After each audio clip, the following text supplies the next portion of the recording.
నమస్తే. ముఖ్యంగా ఈ వీడియో తల్లిదండ్రులు చూడాల్సినటువంటి వీడియో. తమ పిల్లల్ని ఎంత పెద్ద కాలేజీలో జాయిన్ చేపిస్తున్నాం, ఎంత పేరున్నటువంటి కాలేజీలో జాయిన్ చేపిస్తున్నాం, ఎంత ఎక్కువ ఫీజు కట్టి పిల్లల్ని చదివిపిస్తున్నాం అని చెప్పేసి మనం చాలా గొప్పగా చెప్పుకుంటూ ఉంటాం. కానీ పిల్లల మనస్తత్వానికి దగ్గరగా ఉండేటువంటి కాలేజ్ కానీ, పిల్లలకి వాళ్ళు ఏ సంబంధించినటువంటి సబ్జెక్టు పైన ఇంట్రెస్ట్ ఉంటుందో ఆ సబ్జెక్టుకు సంబంధించినటువంటి కోర్సులో జాయిన్ చేపిస్తున్నామా లేదా అనేది మనం చూడం. ఎక్కువ వాళ్ళ పిల్లలు ఎంత పై చదువులు అంటే ముఖ్యంగా ఇంటర్లో చదువులు కావచ్చు, డిగ్రీలో ఆ చదువులు కావచ్చు, కొంత పిల్లలకి మొదటి నుంచి కూడా కొంత వీక్ అయినటువంటి సబ్జెక్టులు చాలా ఉంటాయి, ఇష్టమైనటువంటి సబ్జెక్టులు కూడా కొన్ని ఉంటాయి. సో అటువైపు కాకుండా తల్లిదండ్రుల యొక్క ఇష్టంతో పిల్లల్ని కొంత వాళ్ళకి కష్టమైన పర్వాలేదు, ఈ తల్లిదండ్రులకి ఇష్టమైనటువంటి సబ్జెక్టులు సంబంధించినటువంటి కోర్సుల వైపు వాళ్ళని తీసుకువెళ్ళేటువంటి ప్రయత్నం చేస్తూ ఉంటారు. దానివల్ల చాలామంది పిల్లలు ఒక పక్కన దాంట్లో వీక్ ఉన్నటువంటి సబ్జెక్టుకు సంబంధించినటువంటి దాంట్లో వాళ్ళని పిల్లల్ని చేర్చడంతో కొంత ఇబ్బందులు తప్పడం లేదు. ముఖ్యంగా ఈరోజు ఒక సంఘటన జరిగింది. మన వెనకాల కనబడుతున్నటువంటి 16 సంవత్సరాల శివాని అనేటువంటి ఒక ఇంటర్ స్టూడెంటు ఎస్ఆర్ కాలేజ్ హనుమకొండలో ఉన్నటువంటి నయీం నగర్లో ఉన్నటువంటి ఎస్ఆర్ కాలేజీలో ఉరేసుకొని చనిపోయింది.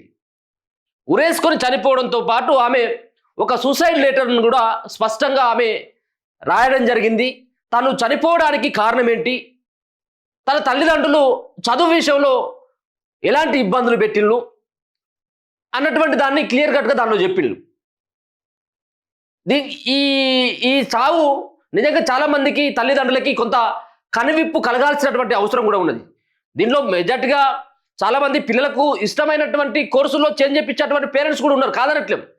కానీ కొంతమంది బలవంతంగా వాళ్ళపైన ఇష్టం లేనటువంటి ఆ గ్రూప్లలో జాయిన్ చేయించి కొంత ఇబ్బంది పెట్టేటువంటి ప్రయత్నం చేస్తూ ఉంటే తోటి స్టూడెంట్స్ కొంత మెరుగ్గా చదివి, వాళ్ళు క్లెవర్ స్టూడెంట్స్ మెరుగ్గా చదివి ఆ సబ్జెక్ట్ తోటి కొంత సంబంధం లేకుండా కొంత వీక్ ఉన్నటువంటి వీళ్ళంతా అటువైపు, ఎందుకంటే పక్కనే కూర్చున్నటువంటి పక్క బెంచ్ స్టూడెంటో పక్కన ఉన్నటువంటి ఆ స్టూడెంటో కొంత మెరుగ్గా చదివి ఈమె కొంత వీక్ అయ్యేసరికి కొంత మానసికమైనటువంటి ఆందోళనకు గురవుతా ఉన్నారు. వాళ్ళు అప్పుడప్పుడే ఇంటర్ స్టేజ్లోకి వచ్చింది కాబట్టి కొంత సున్నితమైనటువంటి మనస్తత్వం, దాంతో వాళ్ళు తట్టుకోలేక సూసైడ్ చేసుకున్నటువంటి సంఘటనలు కోకొల్లలుగా కనబడతా ఉన్నాయి. మొన్ననే రీసెంట్గానే మళ్ళీ కాలేజీలు రీఓపెన్ అయిపోయినాయి. దాంట్లో భాగంగా 16 సంవత్సరాల ఉన్నటువంటి శివాని అన్నటువంటి ఈ యొక్క విద్యార్థిని హాస్టల్ గదిలోనే ఉరేసుకొని చనిపోయింది. సో ఈ మృతి పైన రకరకాలైనటువంటి అనుమానాలని ఆ బంధువులు కానీ ఆ శివాని పేరెంట్స్ కానీ వెల్లడిస్తూ ఉన్నారు. శివాని రాసినటువంటి లేఖ సంబంధించింది కూడా ఒకటి కనబడతా ఉంది. ఆమె ఏమని రాసింది అనేది కూడా ఇక్కడ స్పష్టంగా చూసుకోవచ్చు. ఇగో, మమ్మీ, చెల్లిని బాగా చదివించండి, మంచి కాలేజీలో మంచి గ్రూపు తీసుకోమను, నాలాగా అర్థం కాని చదువు వద్దు, దాన్ని మంచిగా చదివించి మీరు మంచిగా ఉండండి, కాలేజీలో జాయిన్ చేసే ముందు ఎవరినైనా కొంచెం అడిగి జాయిన్ చేపియండి, చెల్లె నువ్వు కూడా మంచిగా చదువుకోవే, ఆ చదువు నాకు అర్థం అయితలేదు, మీకు చెప్తే మీరు అర్థం చేసుకుంటలేరు అంటే ఆ పాప ఆల్రెడీ ఆమె చేర్పించినటువంటి ఏదైతే ఆ గ్రూప్ ఉందో ఆ గ్రూప్కు సంబంధించినటువంటిది ఆమెకు అర్థమైతలేదు. ఆ సబ్జెక్ట్ అర్థమైతలేదు, నన్ను ఈ గ్రూపుల నుంచి వేరే గ్రూపులో జాయిన్ చేపియండి అని చెప్పేసి ఎంత బాధ్యలన్నప్పటికీ కూడా ఆ తల్లిదండ్రులు వినలేదట. వినకుండా అదే గ్రూప్లో కంటిన్యూ చేయడంతో మొన్న రీసెంట్గా 2 నెలల క్రితమే స్టార్ట్ అయినటువంటి ఈ కాలేజీలలో మొన్న జరిగినటువంటి ఉంటాయి కదా సప్లిమెంటరీ పరీక్షలు, ఆ పరీక్షలు ఈ పరీక్షలు అన్నీ ఉంటాయి కదా కాలేజీలలో మంత్లీ 1-2 టైమ్స్. అది కూడా ప్రైవేట్ కాలేజీ, ఎస్ఆర్ కాలేజ్ అది, కాబట్టి అది వారానికి ఒక్కసారి కూడా పరీక్షలు ఉంటాయి. మొన్న జరిగినటువంటి పరీక్షల్లో ఆ అమ్మాయికి తక్కువ మార్కులు రావడంతో కొంత టెన్షన్గా ఫీల్ అయినట్టుగా తెలుస్తూ ఉన్నది. వాళ్ళ చెల్లెని కూడా ఒక సజెషన్ కూడా చెప్పడం జరిగింది చనిపోయే ముందు ఒక లెటర్ ద్వారా, నీకు ఇష్టమైనటువంటి గ్రూప్ మాత్రమే తీసుకో, మరో పక్కన కాలేజీలో చేర్పించే ముందు 1-2 సార్లు ఆలోచించండి, మిగతా వాళ్ళని అడిగి తెలుసుకోండి అని చెప్పేసి కూడా ఆ అమ్మాయి ఆమె రాసినటువంటి ఆ ఉత్తరంలో కనబడతా ఉన్నది. మీరు కూడా చెప్తే కూడా అర్థం చేసుకోలేదు అని చెప్పేసి పేరెంట్స్ కూడా చెప్పడం జరిగింది. నాకు మొత్తం టెన్షన్ అవుతుంది, మైండ్ పోతుంది, మీరు చెప్పిన చదువు నాతో అయితలేదు, నేను చదువుదాం అనుకున్న చదువుకి మీరు ఒప్పుకుంటలే, చివరికి నాకు చావే దిక్కు అవుతుంది, ఏం అర్థం కాక మధ్యలో నలిగిపోతున్నా. ఈ సంవత్సరం అంటే ఏదో మీరు ఫీజు కట్టారని ఏదో కింద మీద పడి ఉన్నా, ఇక నాతోటి కాదు, నేను వెళ్ళిపోతున్నా.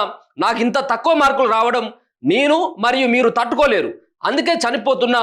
అందరూ జాగ్రత్తగా మంచిగా ఉండండి. ఈ ఒక్క సంవత్సరం కూడా మీకోసమే చదివినా, అయినా నాతోనే అయితలేదు, ఎంత కష్టపడ్డా రావడం లేదు, అందరూ జాగ్రత్త అంటూ ఇంటర్ స్టూడెంట్ శివాని మొత్తానికి ఆ ఉత్తరం రాసి ఈరోజు 11 గంటల సమయంలో ఆమె చనిపోయినట్టుగా తెలుస్తా ఉన్నది. ఇగో ఆమె సంబంధించినటువంటి డీటెయిల్స్ కూడా స్పష్టంగా కనబడతా ఉన్నాయి. ఇక్కడ ఇగో ఎస్ఆర్ కళాశాలకు చెందినటువంటి ఓ విద్యార్థిని కళాశాలలోనే ఉరివేసుకొని అనుమానాస్పద స్థితిలో మృతి చెందింది. హన్మకొండలోని నైమ్నగర్ ఎస్ఆర్ జూనియర్ కళాశాలలో ఎంపీసీ అట ఆమె తీసుకున్నది. కళాశాలలో మొదటి సంవత్సరమే, 2వ సంవత్సరం కూడా కాదు, మొదటి సంవత్సరమే. 2 నెలలు మాత్రమే కాలేజీ స్టార్ట్ అయ్యి కూడా 2 నెలలు అవుతా ఉన్నది. ఈ 2 నెలల కాలంలోనే ఆ చదువుకు ఆమె, ఎందుకంటే ఎంపీసీ గ్రూప్ కాబట్టి మ్యాథ్స్ తోటి కూడుకున్నటువంటి సబ్జెక్ట్ కాబట్టి ఆమెకు ఇష్టం లేనట్టు మొదటి నుంచి కూడా. సో మొత్తానికైతే ఆ ఎంపీసీలో ఆమెను జైన్ చేయించడమే ఇప్పుడు తల్లిదండ్రులకు ఒక శాపంగా చెప్పుకోవచ్చు.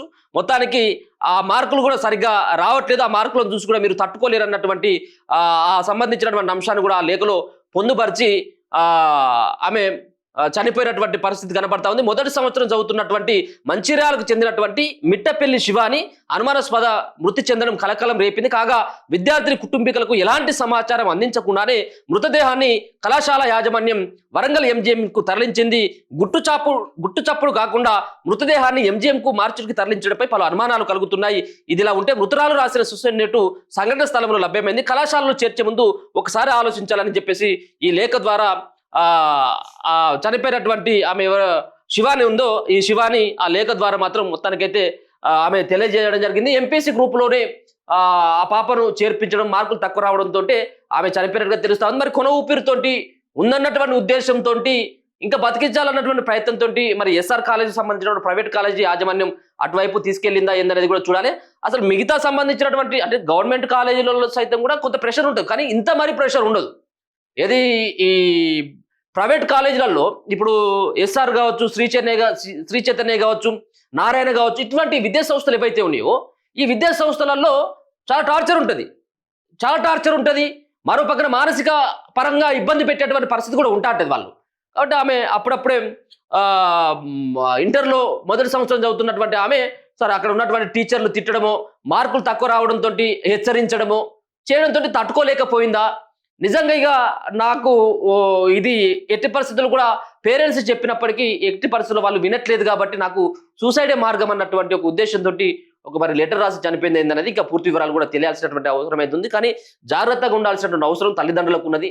సో ముఖ్యంగా పిల్లల్ని చేర్పించేటువంటి కాలేజీలలో చేర్పించేటువంటి విషయంలో ఖచ్చితంగా తగినటువంటి జాగ్రత్తలతో పాటు పిల్లలకు సంబంధించినటువంటి వాళ్ళు ఏమనుకుంటా ఉన్నారు, వాళ్ళకు ఏ విధమైనటువంటి సబ్జెక్ట్ ఇష్టం అన్నటువంటి దానిపైన కూడా కొంత వాళ్ళని కూడా ఒకరికి 4 సార్లు వాళ్ళని అడిగి నిర్ణయం తీసుకుంటే బాగుంటుంది అనేటువంటి చెప్పేటువంటి ప్రయత్నమే చేస్తా ఉన్నాం. ముఖ్యంగా ఆమె చనిపోవడం అయితే చాలా బాధాకరమైనటువంటి సంఘటన అయితే చెప్పుకోవచ్చు. చూస్తూనే ఉండండి మన తొలి వెలుగు.